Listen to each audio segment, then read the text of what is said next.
Independent cinema makers గా వచ్చిన వాళ్ళలో అనురాగ్ కశ్యప్ ఉన్నాడు, విశాల్ భరద్వాజ్ ఉన్నారు. సో వీళ్ళందరూ కూడా ఫస్ట్ మొదట్లో ఇండిపెండెంట్ ఫిల్మ్ మేకర్స్ గానే వచ్చారు.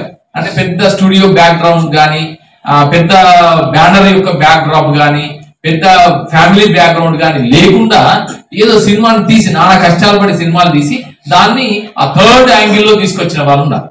సో నిజానికి చెప్పాలంటే వీళ్ళు స్ట్రగ్లర్స్, వీళ్ళే అచీవర్స్, వీళ్ళే విన్నర్స్ వాళ్ళు. ఎందుకంటే ఏ సపోర్ట్ లేకుండా, ఏ బ్యాక్ డ్రాప్ లేకుండా, ఏ బ్యాక్గ్రౌండ్ లేకుండా, ఏ బ్యానర్ లేకుండా, ఏది లేకుండా కేవలం డ్రీమ్, ఒక స్వప్నాన్ని కలగని, ఒక ఆశయాన్ని కలగని ఒక కళాకారుడు కావాలి, సినిమా కళాకారుడు కావాలి, సినిమాను తీయాలి, నా కథని నా కళ్ళలోంచి ప్రపంచానికి చెప్పాలనే ఒకే ఒక తపనతో వచ్చిన వాళ్ళు ఇండిపెండెంట్ ఫిల్మ్ మేకర్. ఆయనే సాయి ఫాలి సయ్యద్ గోరే.